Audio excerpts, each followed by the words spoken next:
Good evening, good morning, good afternoon, wherever you are. Stephen here, back with another video. Manchester City are back in action tomorrow in a huge game for the top 5 race, not the top 4 race. It's been confirmed that top 5 will get Champions League football next season, so we've got a little bit of leeway. That, of course, is Guardiola's aim. Of course, Guardiola's aim for the rest of the season. It has to be that. We have to get top 5. It feels really weird for me to say that. I've got a phone call coming in. I can wait, actually.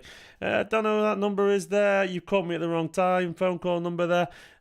Someone from Wolverhampton. Don't know who that is anyway. But either way, let me just Google that number in case it's important. 1 second. Very distracted here on the call, but people don't call me very often. Make sure it's not my dad in because he's often Wolverhampton. No idea. We'll see. I'll crack on anyway. I'll ignore that phone call. Sorry about that. Yeah, this is basically a big game in the race for the top 5, which feels weird to say, but that is ultimately our aim this season. Nothing else really matters. Brighton are a cracking side. It does feel weird for me now that we're sort of... we're playing one game a week. I have to find a way to create content for the next 2 weeks because there's very little to talk about, and we'll get some interesting videos on the go, I'm sure. But the gaps between games feel massive right now. They absolutely do. They feel so big, and it's not something we're used to at this stage of the season. Of course, we probably should try and enjoy this because it'll get very busy with football very soon. Again, I'm sure in the summer, and then of course next season it'll kick off. But we are in a unique position compared to the last several years where we're not really, we've got nothing really to play for. Most weeks, most midweeks anyway. That is a new feeling for us. And I semi-enjoy it. But it is different. I'll sort of remind you the state of play as it currently stands. This is where City are. We're currently sat in 5th, so that would be Champions League football. But as you can see, look, even down to Fulham, who Guardiola mentioned, there's only 7 points between Fulham and Chelsea. Fulham in 10th. 2 wins and a couple of draws there for anyone else, and they are 2 wins and they're up there, So Guardiola's right to mention them. But you've got Bournemouth, Villa, Brighton in 7th, Newcastle, ourselves, and Chelsea.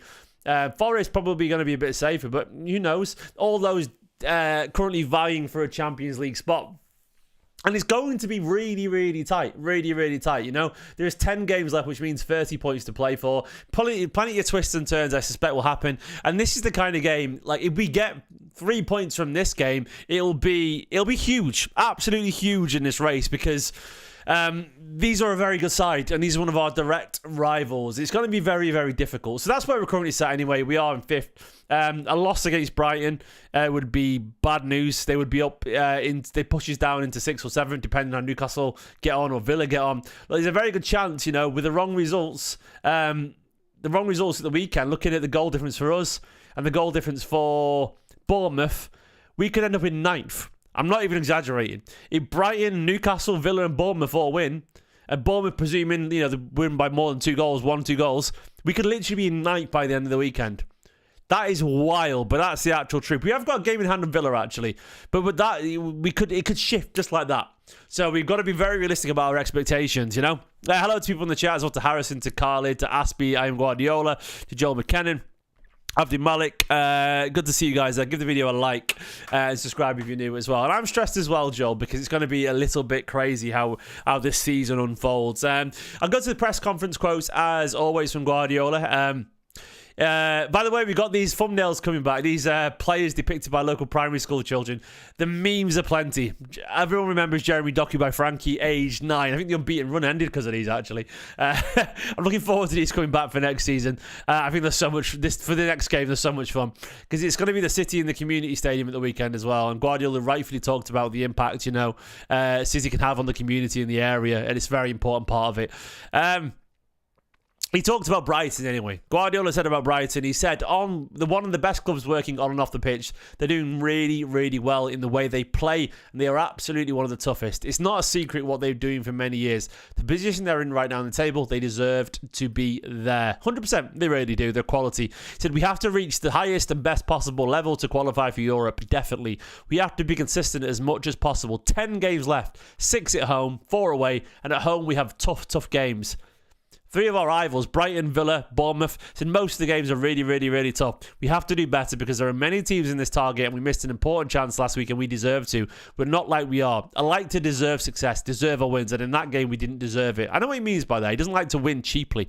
Yeah, absolutely. He said, I'm competing with Brighton and Bournemouth and Villa and Newcastle, maybe Fulham will be there. Fantastic teams. Yeah, it's going to be really close. And this is ultimately the level we're at right now. And it's a bit weird saying that as Manchester City, that we're looking at Bournemouth and Fulham and Newcastle and Villa. But we have to be realistic. We are just, that's all we are. That is the level Manchester City are right now. I've made my peace of it. I've talked on these videos plenty about City not being the same side as we want them to be these days. You know, we are just... we're just a pretty good side. We're not a great side anymore. I'm sure we could be with a few smart additions and a little bit of a reshuffle and so on, but it's going to take a long time. And teams at Brighton and Bournemouth and Villa, they look at us now and they see they see someone to be got at. And we can be got at, and they are potentially better us. Etihad has to start a play now. I only laughed there, Joel, because I think we're all probably being a little bit naive there. Etihad's not played a single minute in European football, and we haven't seen him in any minutes at all. We think he's going to start in a Champions League race. Come on. Like, we've got to be realistic about the quality. Don't forget, Etihad was a rotation player at River Plate as well. So he's playing the Argentine League as a rotation player, and he's only played under 20 football for Argentina. We have to be realistic here, and I mean this collectively as a fan base. As talented as he may be, we've got to be realistic about the standard he's jumping into. There's nothing to suggest whatsoever yet that Etihad is even close to starting in the Premier League. He could be that good, but no, not yet. Until I see him and know how good he's going to be, he's not going to start unless he's a true one-of-a-kind, forever genius. Look, he looks really brilliant, but I don't know. Look, if you got Marmoush, he's not a guaranteed to start every single game, and he comes with 70 million quid from the Bundesliga. Etihad ain't touching the pitch anytime soon. We've got to be realistic about it. Bob, yeah, great, but once again, it's fitness-based, isn't it? And we've got a lot of players now available. McAtee couldn't even get on the bench last week against Forest. And McAtee's been involved. I think he's played 13 out of the last 17 games in terms of minutes, and that says it all for you. So we've got to be very, very realistic about our options. Well, be very realistic about it. Yeah, the Capello comments were childish, by the way. We got to remember that it doesn't matter how smart you are, how successful you are, and how brilliant you were at one point. None of us can really. We all turn into grumpy old men at some point, varying degrees, of course. But Capello's comment to Guardiola, I actually thought were a bit bitter and a bit childish. He essentially was just moaning about his style of play as well afterwards. It's very much personal there. Yeah, Capello's comments were ridiculous. Guardiola's made me laugh. He said, I listen to everything that people say about me, everything, so be careful. It's not the first time that Mr. Fabio Capello said that. I'm not good enough to win Italian football. A big hug to Fabio, a big hug. Yeah, he's caressing with kindness there, but threatening with kindness too.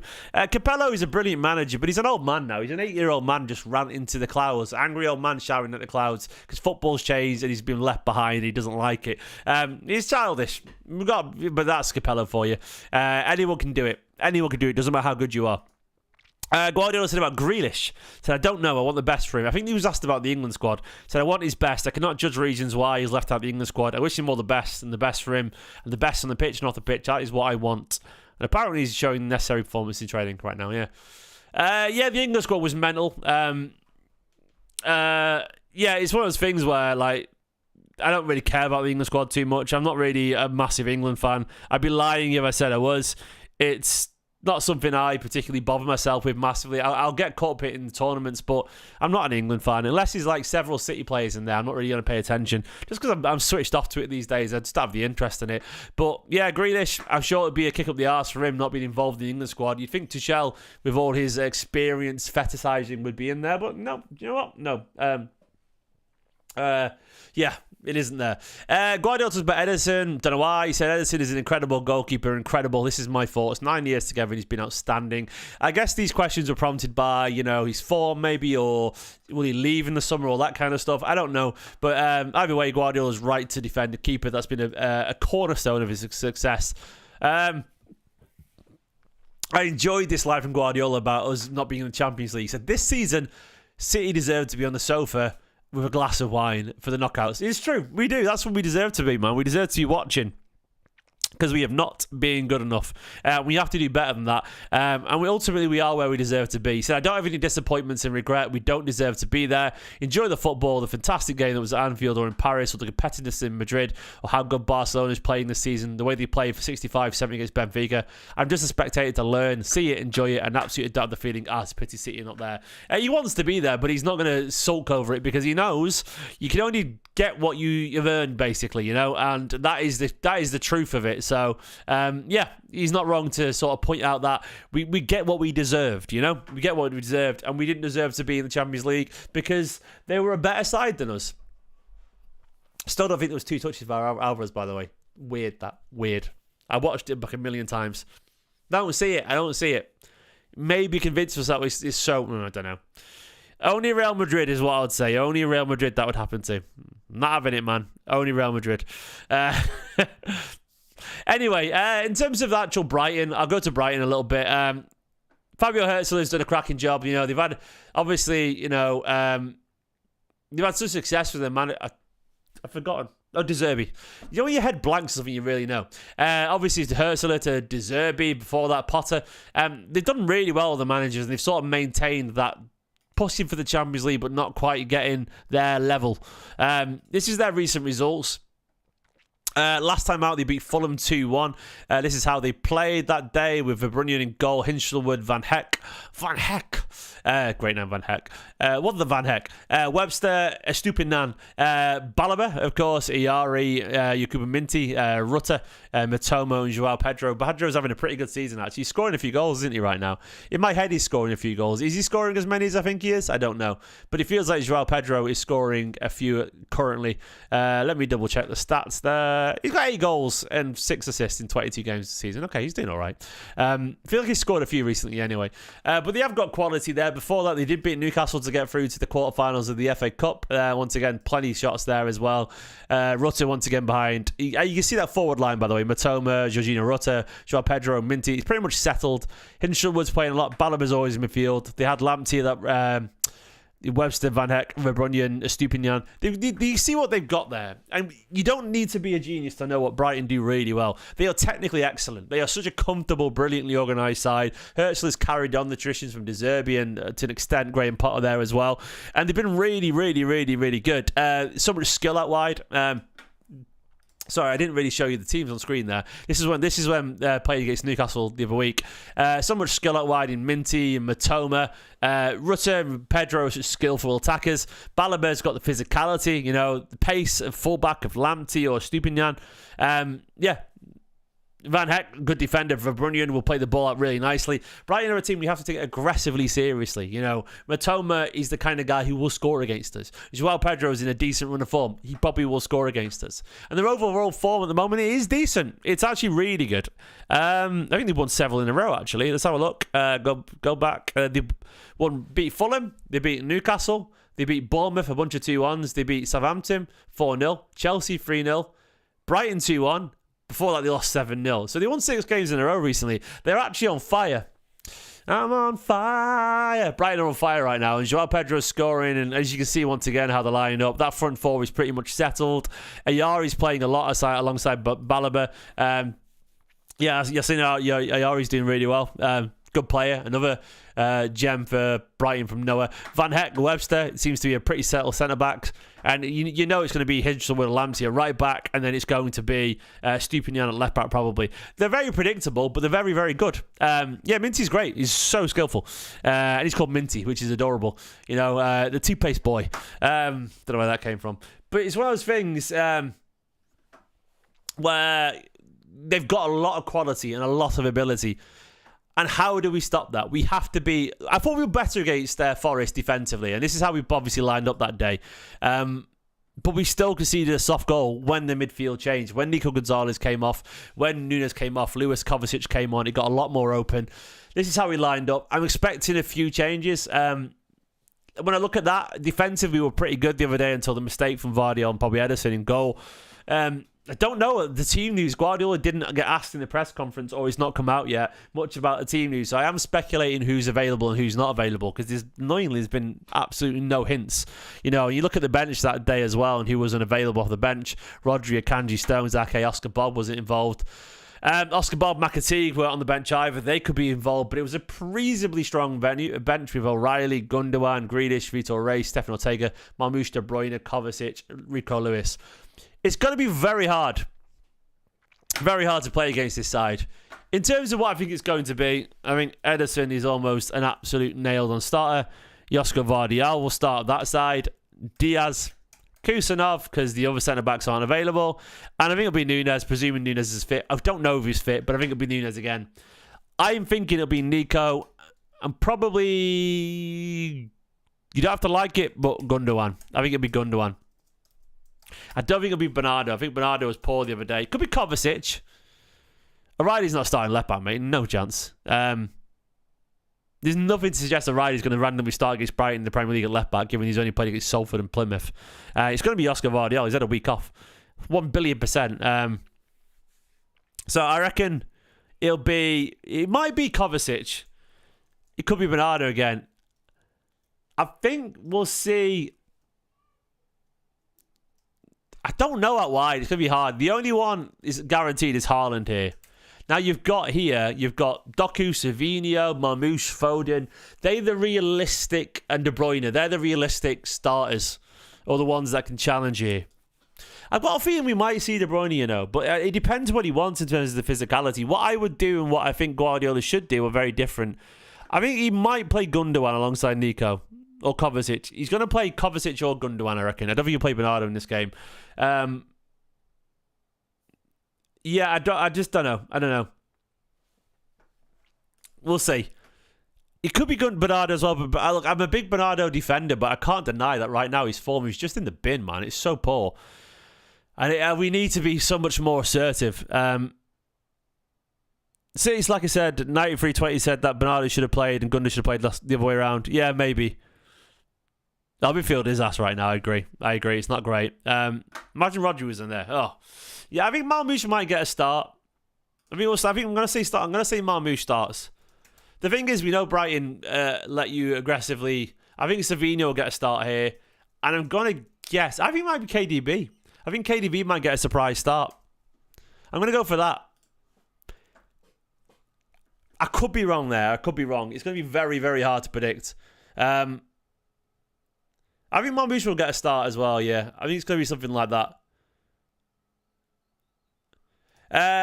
Something like that, I would guess. It's very hard to predict. It depends if Rico Lewis has to come in for Nunes, if he's not fit or not. Depends if Guardiola wants more control with Gundogan, because he could play that.